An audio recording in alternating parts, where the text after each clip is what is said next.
You might be wondering about what the offload features does on an application. So in this video, I'm gonna tackle on what happens if you offload an app. Without further ado, let's get started. So first off, I'm gonna show you where this feature is. So go to your settings. Let's click on General. Click on iPhone storage, and from this page, you should be able to see a list of the applications that you have installed and also the applications that you have offloaded. For example, I have an app right here that I offloaded, which has this icon with the arrow down button.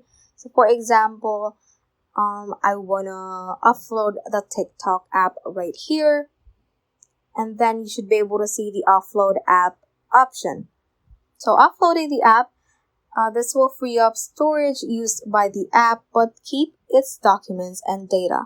So reinstalling the app will place back your data if the app is still available in the App Store. So for example, I'm going to offload TikTok right here and click on Offload App again.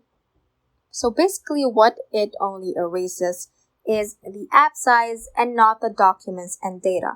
So offloading the app will basically clear the cache or the app internal files or the core app files, and that is the app size that we just deleted. And however, your documents and data will remain, so don't worry.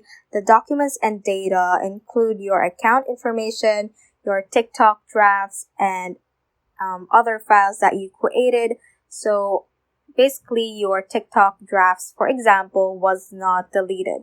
So once I reinstall the app, you can just click on that, and then basically that is what the offload app does. It is a great way to clear the cache and reset some internal things within the app and might fix some bugs as well.